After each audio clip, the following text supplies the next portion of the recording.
Hello दोस्तों, ethics के lecture की सीरीज में आज मैं बात करता हूँ ह्यूमन वैल्यूज़ यानी कि मानवीय मूल्य के बारे में बात करता हूँ। मूल्य क्या होता है? देखिए, साधारण शब्दों में पहले बताता हूँ, उसके बाद डिफिनीशन बनाऊंगा। देखो, मूल्य दो प्रकार के होता है। एक होता है अब्स्ट्रैक्ट वैल्यू, मतलब जिसका इमोशनल वैल्यू होता है, भौतिक अभौतिक मूल्य, और एक होता है भौतिक मूल्य, अब्स्ट्रैक्ट वैल्यू और मॉनेटरी वैल्यू। अब्स्ट्रैक्ट वैल्यू जैसे आप ओम शांति ओम में पढ़ते होंगे, ओम शांति ओम का एक डायलॉग सुना होगा कि तुम क्या जानो एक चुटकी सिंदूर की कीमत, महेश बाबू, दीपिका पादुकोण का डायलॉग है। तो एक चुटकी सिंदूर की कोई कीमत कोई मॉनेटरी वैल्यू नहीं है, बल्कि वो आपके इमोशंस को बता रहा है कि आपके इमोशंस कितने ज़्यादा किसी महेश बाबू के प्रति कीमती हैं। तो ये अब्स्ट्रैक्ट वैल्यू है, मतलब भावनात्मक मूल्य है उसका। फिर देखिए, अब है मॉनेटरी वैल्यू। मॉनेटरी मतलब भौतिक मूल्य, जैसे कोई सामान कितने का है, कितने रुपए दाम है, तो वो उसका मटेरियल वैल्यू होता है। अब आइए एथिक्स में। तो वैल्यूज़ का क्या मतलब है? सिंपल शब्दों में कहें, व्यक्ति के लिए कोई भी चीज़, कोई भी वस्तु या भावना, कुछ भी हो सकता है, अगर मूल्यवान है, इम्पोर्टेंट है उसके लिए, तो वो वैल्यू होगा। अब ऑफिशियल डिफिनीशन में आए तो वैल्यू जो होता है प्रीफरेंस, जैसे आपके सामने चाय और कॉफ़ी रखा हुआ है, आपको कॉफ़ी पसंद है तो आप कॉफ़ी को प्रेफर करोगे, जबकि दोनों बिवरेज है, पीने वाले हैं, लेकिन आप कॉफ़ी को करेंगे, आप कॉफ़ी की इंपॉर्टेंस देंगे। तो कॉफ़ी आपके लिए मूल्यवान है, वैल्यू है। तो वैल्यू का मतलब प्रीफरेंस होता है। तो अब व्यक्तिगत स्तर पे बात करूँ, व्यक्तिगत स्तर पर जो वैल्यू होता है वो एथिकल न्यूट्रल टर्म होता है, मतलब वो ना अनैतिक होता ना नैतिक होता, वो तटस्थ होता है। जैसे इसका एग्जाम्पल है कि जैसे अभी आपको मैंने चाय कॉफ़ी का एग्जाम्पल दिया, इसमें कोई नैतिकता है कि यदि आप चाय नहीं पियेंगे तो भी कोई अनैतिक या नैतिक बात नहीं है, कॉफ़ी पियेंगे तो भी नैतिक और अनैतिक बात नहीं है। हाँ, वैल्यू तब एथिकल होगा, कोई भी मूल्य तब जो है नैतिक होगा जब समाज के द्वारा वो स्वीकार्य होगा। अगर कुल मिलाकर कहा जाए, समाज के स्वीकार्य होगा, और वो दो कंडीशन, और अगर आप और प्रिसाइजली कहेंगे या और क्लियर कट बात करें तो मूल्य कोई भी मूल्य नैतिक या एथिकल तब होगा जब वो दो शर्तों को पूरा करें, दो कंडीशनों को पूरा करें। पहला, वो समाज के द्वारा स्वीकार्य हो। दूसरा, इससे किसी दूसरे को हानि नहीं पहुंचती हो। मान लो, अब एग्जांपल देता हूँ, मान लो समाज में ये साधारण सी समझ है या जनरल अंडरस्टैंडिंग है कि पैसा महत्वपूर्ण है। दूसरे शब्दों में, समाज जो है पैसे को महत्वपूर्ण मानता है या पैसे की मूल्य वैल्यू करता है। तो यहाँ पर पैसा जो होगा वो एथिकल हो जाएगा, मतलब नैतिक हो जाएगा। क्यों? क्योंकि ये दोनों कंडीशन जो मैंने अभी बताए समाज के द्वारा स्वीकार्य हैं और ये किसी को हानि नहीं पहुँचाता है। लेकिन अगर पैसा लेकर यदि आप किसी की हत्या कर देते हैं और किसी अन्य काम जैसे तस्करी करते हैं, ड्रग्स का कारोबार करते हैं, तो ये अनएथिकल हो जाएगा, क्योंकि समाज के द्वारा अस्वीकार्य है और हमारे कानून के द्वारा भी सीधी सी बात है अस्वीकार्य है। अब यहाँ पर आप स्क्रीन पे देख रहे होंगे अएथिकल लिखा हुआ है, एथिकल का मतलब क्या होता है? मान लीजिए कोई व्यक्ति पैसा कमाने पर ज़्यादा बल देता है, तो मनी जो है यानी कि पैसा जो है उसकी अपनी वैल्यू होगी, मतलब सिर्फ उसके स्तर पर। जैसे मैं पैसा कमाने को वैल्यू देता हूँ तो वो मेरे लिए जो है मैं उसकी कीमत समझूँ, वो एथिकल है। एथिकल का मतलब होता है, एथिकल मतलब न्यूट्रल होता है, ना तो वो सही है ना गलत है, वो मैं अपने परिप्रेक्ष्य में देखता हूँ कि मेरे लिए वो सही है कि नहीं, समाज को उससे कोई लेना देना नहीं है। हाँ, यदि कोई पर्सन सेल्फिश है, सेल्फिश का मतलब है कि यदि वो पैसा कमाता है और पैसे से गलत काम करता है जिससे समाज को हानि पहुंचती है, जैसे मैंने अभी ड्रग्स की तस्करी वगैरह का एग्जांपल दिया था, तो वो अनएथिकल हो जाएगा, क्योंकि समाज के द्वारा अस्वीकार है। समाज ये नहीं कहता कि पैसा मत कमाओ, पैसा कमाओ। तो अगर आप जो पैसा कमाते हैं तो आप जो पैसा कमाएंगे वो आपके लिए अएथिकल है। आप कैसा भी यूज करो, बस शर्त ये होनी चाहिए, अगर वो समाज के लिए स्वीकार्य कार्यों में पैसा लगाते हो तो एथिकल होगा, मतलब नैतिक होगा। अगर समाज के अहित के लिए पैसा यूज़ करते हो तो वो अनएथिकल हो जाएगा। तो तीनों चीज़ें बता दी। अब देखो, अब सामाजिक स्तर पर दो चीज़ें सुनिश्चित करना आवश्यक है। पहला, कि यदि गलत मूल्य हैं यानी कि रॉन्ग वैल्यूज़ हैं तो वो निगेटिव सेंसन है, मतलब निषेधात्मक प्रतिबंध की बात करते हैं। निषेधात्मक प्रतिबंध मतलब आपको मारा पीटा जाएगा। जैसे आप पढ़ते होंगे आर्टिकल 25 में right to freedom of religion, मतलब धार्मिक स्वतंत्रता का अधिकार। तो धार्मिक स्वतंत्रता का अधिकार में क्या है, धर्म को मानने की स्वतंत्रता है, लेकिन उससे लोक व्यवस्था, नैतिकता या स्वास्थ्य पर कोई प्रभाव पड़ता है तो क्या होगा, आप पे सेंसर लगा देगा, युक्त निर्बंधन लगा देगी। तो ये क्या हुआ, रॉन्ग वैल्यूज़ है। धर्म के नाम पर आप क्या कर रहे हो, पब्लिक ऑर्डर के साथ खिलवाड़ कर रहे हो, हेल्थ के साथ खिलवाड़ कर रहे हो, मोरालिटी का जो है, मोरालिटी को जो है हानि पहुंचाने की कोशिश करो, तब राज्य वहाँ कर देगा। तो वहाँ पर राज्य आपके साथ कड़ाई से व्यवहार करेगा। दूसरा है, अगर आप सही वैल्यू, राइट वैल्यूज़ को प्रोपेगेट करते हो तो वो पॉजिटिव सेंसन लाएगा, मतलब आपको इज्जत से देखा जाएगा। यदि आप सभी धर्मों के साथ अनुच्छेद 25 में जो है धार्मिक स्वतंत्रता का अधिकार है व्यक्तिगत स्तर पर, तो यदि सभी धर्मों के लिए आप अच्छा काम कर रहे हो, सभी के साथ अच्छा व्यवहार कर रहे हो, जिसका सबसे अच्छा एग्जाम्पल आप देख लीजिए, कोरोना का काल है तो आपने देखा होगा न्यूज़पेपर में या न्यूज़ में देखा होगा कि जो वैष्णो देवी ट्रस्ट है ना, वो क्या कर रही है कि मुसलमानों को जो है खाना खिला रही है, मुफ्त का खाना दे रही है, फिर कितने मुस्लिम भी जो है खाना बांट रहे हैं गरीबों को। तो ये क्या है, ये जो है राइट वैल्यूज़ हैं, मतलब न्याय संगत या सही मूल्य हैं, मानवीय मूल्य हैं, जिससे आपको पॉजिटिव सेंसन मिलेगा, मतलब आपका सम्मान होगा। तो हमने ह्यूमन वैल्यूज में 3 चीज़ें बता दी। अएथिकल का मतलब न्यूट्रल, मतलब ना तो वो इथिकल ही है, ना नैतिक ही है, ना अनैतिक है, न्यूट्रल है। और न्यूट्रल जो जहाँ भी आ जाएगा वो व्यक्तिगत स्तर पर होगा, किसी एक व्यक्ति के संदर्भ में होगा। अनएथिकल और एथिकल ये समाज के स्तर पर होगा। यदि समाज में स्वीकार्य कार्य करोगे, समाज के स्वीकार्य वैल्यू है, जैसे ईमानदारी हो गया, ऑनेस्टी, सत्यनिष्ठा, तो ये एथिकल होगा। और वही आप गलत काम करोगे, बेईमानी करोगे, फॉल प्ले करोगे, तो ये जो है अनएथिकल हो जाएगा। तो ये हमने देखा वैल्यूज का बेसिक। अब अगले लेक्चर में देखेंगे कि फैमिली यानी कि परिवार जो है किस प्रकार ह्यूमन वैल्यू को शेप करते हैं। परिवार के माध्यम से किसी भी व्यक्ति में नैतिक मूल्यों या ये कहिए मानवीय मूल्यों का विकास कैसे होता है, वो हम अगले लेक्चर में देखेंगे। यदि लेक्चर अच्छा लगे तो मेरे चैनल जीएस मास्टर वैभव को सब्सक्राइब करो, लाइक करो और शेयर करो। Thank you.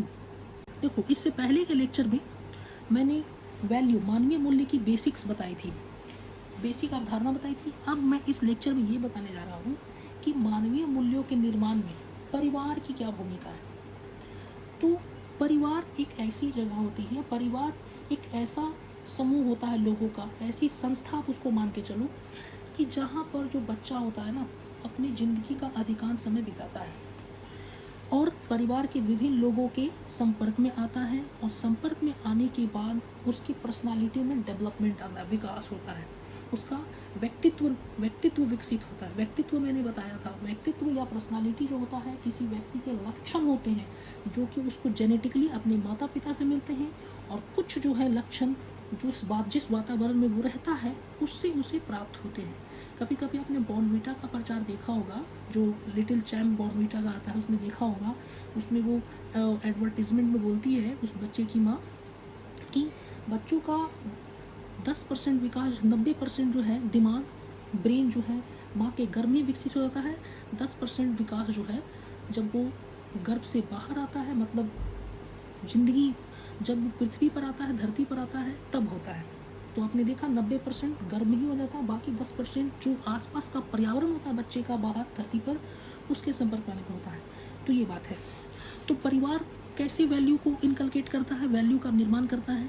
तो पहला है इसमें एक्सपोजर टू एंटरटेनमेंट, मनोरंजन के साधन। परिवार में सबके यहाँ टीवी, मोबाइल, कंप्यूटर वगैरह जो होते हैं मनोरंजन के साधन होते हैं। तो मनोरंजन के साधनों का मानवीय मूल्य के विकास में जो है योगदान होता है। इसका एग्जाम्पल है कि मान लीजिए परिवार में अभी जैसे देखिए लॉकबंदी का समय है, तो टीवी पर जो है पुराने सीरियल्स आ रहे हैं, जैसे महाभारत आ रहा है, उसके बाद जो है श्री कृष्णा आ रहा है, रामायण जैसे प्रोग्राम। तो फैमिली मेम्बर अगर उस प्रोग्राम को देखते हैं और बच्चे भी साथ में देखते हैं तो बच्चों में अच्छी मूल्यों का विकास होगा।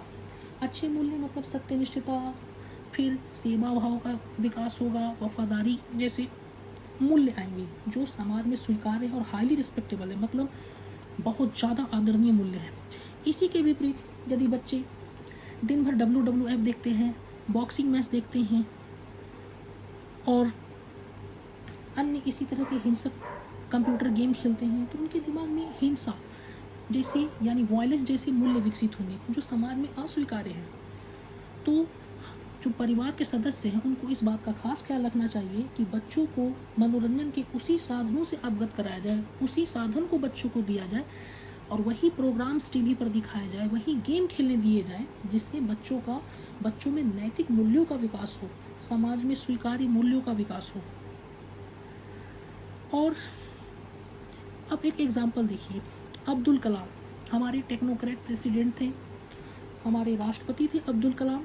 तो अब्दुल कलाम जो है अपनी जीवनी में लिखते हैं, जो ऑटोबायोग्राफी उसमें लिखते हैं कि उनका घर जो था ना धार्मिक वाद विवाद का एक मंच सा बन गया था, क्योंकि उनके घर पर जो है उन जहाँ रहते थे वहाँ एक मंदिर था, उस मंदिर के पुजारी जो है उनके घर में आते थे और उनके पिताजी के साथ घंटों घंटों बातचीत करते थे।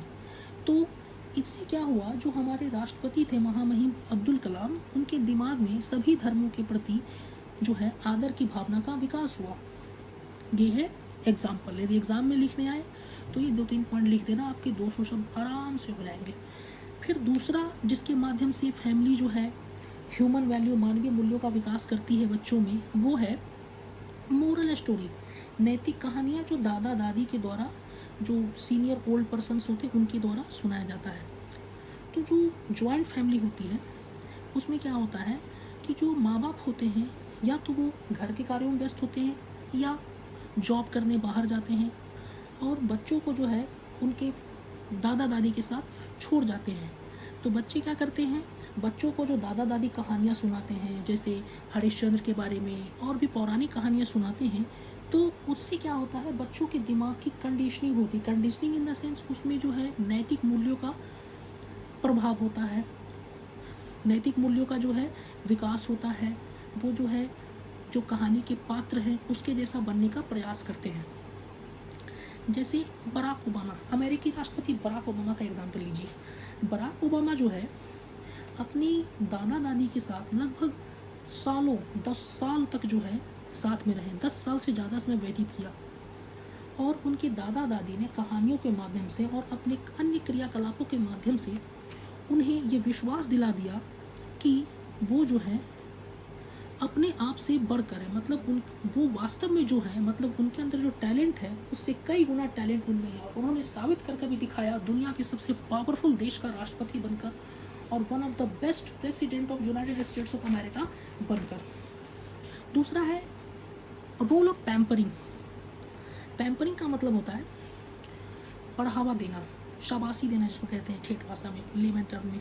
तो रोल ऑफ पैम्परिंग में ये होता है कि जैसे आजकल आप देखते होंगे कि जो बच्चे होते हैं क्लास 10th में यदि वो 90% मार्क्स ले आते हैं या CGPA सिस्टम था, ग्रेडिंग सिस्टम था, तो 10 CGPA ले आते हैं, तो बच्चे से ज़्यादा उसके माता पिता एक्साइटेड हो जाते हैं। बच्चा जो मांग करता है, उचित हो चाहे अनुचित हो, जैसे बाइक मांग लिया तो बाइक दे दी, और भी बहुत सारी अनुचित मांगे देते हैं तो माँ बाप जो है खुशी में दे देते हैं, पर वो उसके लॉन्ग टर्म इफेक्ट जो भविष्य में उसकी पढ़ाई पर, उसके कैरियर पर, उसके नेचर पर क्या प्रभाव पड़ा है वो नहीं देखते। तो इससे क्या होता है कि व्यक्ति जो बच्चा होता है, बच्चे में निगेटिव वैल्यू का विकास होता है। क्या हो जाता है, उसको दिमाग में आ जाता है कि मैंने अच्छे मार्क्स ले आए हैं, अब मैं अपने माँ बाप से जो भी मांगूंगा वो मुझे मिल जाएगा। इससे क्या होता है कि बच्चा जो है, बच्चा ऐसे ऐसी मूल्यों का विकास कर लेता है कि समाज में अस्वीकार्य नहीं होता। उसके बाद देखिए नेक्स्ट है मिंगलिंग विथ डाउन ट्रेडन। अब मिंगलिंग विथ डाउन ट्रेडन का क्या मतलब है, जैसे आपने देखा होगा, जैसे कोई बड़ा अफसर का बच्चा है, मान लीजिए कोई कलेक्टर है, DM है, डिस्ट्रिक्ट मजिस्ट्रेट है, वो क्या करेगा, उसके जो बच्चे होंगे तो जो गार्ड वगैरह जो होते हैं या जो अपनी फैमिली के पास जाएगा, कोई गरीब घर का व्यक्ति है कलेक्टर बना, तो जब अपने घर जाएगा तो अपने बच्चे को जो है, जो आसपास के गरीब बच्चे जिसके माँ बाप के साथ कभी जो है वो खेला होगा या कोई उसके परिवार का या कोई रिश्तेदार होगा, तो उसके बच्चे के साथ अपने बच्चे को खेलने से रोकेगा। कैसे रोकेगा, कहेगा ये हमारे बराबर के लोग नहीं हैं, ये अमीर नहीं है, तुम्हारा बाप इतना बड़ा अफसर है, तुम छोटे लोग सब बच्चों के साथ मत खेलो। तो इससे क्या होगा, बच्चे में अभिमान यानी कि घमंड, प्राउडनेस की फीलिंग आएगी। बच्चे में निगेटिव वैल्यू आएगा जो भविष्य में बच्चे के व्यवहार को प्रभावित करेगा और समाज में अस्वीकार्य मूल्य जो है, घमंड से अनेक बुराइयों का जन्म होता है, तो बच्चा जो है बिगड़ जाएगा। तो इस स्थिति में क्या है, बच्चे को सभी से घुलने मिलने दिया जाए, जिससे बच्चे में जो है, जैसे गरीब बच्चे के साथ एक अफसर का बेटा खेलेगा तो धीरे धीरे गरीब बच्चे की जब गरीबी वो देखेगा, जैसे अमीर बच्चा जब गरीब के बच्चे के पास जाएगा तो अमीर के बच्चे के पास मान लीजिए ढेर सारे महंगे महंगे खिलौने, गरीब बच्चे के पास नहीं है, वो गरीब बच्चे के पास जाएगा तो अपने खिलौने लेकर जाएगा। तो बात में बच्चों में होता ही है, बच्चे पूछ भी लेते हैं अपने से कि तुम्हारे पास ये नहीं है, तुम्हारे पापा ने ये नहीं दिलाया, तो इस तरह की बातें होंगी। तो गरीब बच्चा जब बोलेगा कि नहीं मेरे पास इतने पैसे नहीं है मैं, तो उसके मन में गरीबों के प्रति दया आएगी, जिसको कंपैशन कहते हैं। तो जब वो बड़ा होगा तो गरीबों के प्रति उसका नज़रिया काफ़ी सकारात्मक होगा, वो हमेशा कोशिश करेगा गरीबों की मदद की जाए, उसकी आवश्यकता पूर्ति की जाए, और उसके अंदर घमंड कभी नहीं आएगा, और इससे बच्चा और ज़्यादा समाज में आदरणीय हो जाएगा और भविष्य में वो कभी भी गलत काम करने से बचेगा। और जब भी गलत काम करेगा, मान लीजिए अगर वो सिविल सर्वेंट बनेगा, तो जब भी कोई भ्रष्टाचार वाला ऑफ़र उसको आएगा घूस का, तो उसके दिमाग में एक ही होगा कि ये गरीबों का पैसा है, सरकार के टैक्स का पैसा है, और टैक्स जो हम लोग भरते हो, तो वो गलत काम करने से बचेगा। हालांकि बाद में सिचुएशन कुछ और हो सकती है, वो अलग बात है, लेकिन उसकी कोशिश रहेगी कि वो ऐसा ना करे। अब दूसरा है सेल्फ हेल्प। सेल्फ हेल्प का मतलब है कि बच्चे को अपना कार्य खुद करने दिया जाए। जैसे किसी फैमिली में होता है कि बच्चे कुछ भी मांगते हैं, जैसे उसको पानी पीना होता है, तो अमीर घर में क्या होता है, जो सर्वेंट होते हैं, नौकर होता है, उसको कह दिया बच्चा पानी मांगेगा, तुरंत नौकर उसको पानी ला कर देगा, तो ये अनुचित है। धीरे धीरे बच्चे में क्या होता है कि हाईनेस की भावना आ जाती है कि वो बहुत अमीर है, बहुत बड़ा है, सब पर हुक्म चला सकता है, तो इस तरह की निगेटिव वैल्यू आ जाती है। तो बच्चे में जो है खुद अपना कार्य करने की क्षमता डालनी चाहिए, वो खुद जाकर पानी पिए, हाँ जब ज़रूरत हो तब वो नौकर की हेल्प ले, अन्यथा कोशिश करनी चाहिए कि बच्चों को अपना कार्य खुद करने के लिए प्रमोट करना चाहिए, प्रोत्साहित करना चाहिए। इससे जो है बच्चा जो है क्या होगा, हमेशा जो है हम्बल रहेगा। हम्बल मतलब आज्ञाकारी रहेगा, हर काम अपना खुद करने की कोशिश करेगा, जिससे बच्चे की एफिशिएंसी बढ़ेगी, क्षमता बढ़ेगी, और भविष्य में वो बड़े बड़े काम भी जो है अपने दम पर कर सकेगा। जैसे कहते हैं ना वन मैन आर्मी, तो उस तरह की स्थिति बहुत सारी, जब कोई प्रोजेक्ट उसके सामने आएगा तो वो डट कर उसको पूरी लगन से, पूरी क्षमता के साथ कर पाएगा। तो इस तरह हमने फैमिली से संबंधित जो है देखा कि किस तरह फैमिली यानी कि परिवार मानवीय मूल्यों के निर्माण में योगदान करता है। अगर आपको लेक्चर अच्छा लगे तो मेरे चैनल जीएस ब्लास्टर वैभव को सब्सक्राइब करो, लाइक करो, शेयर करो। Thank you.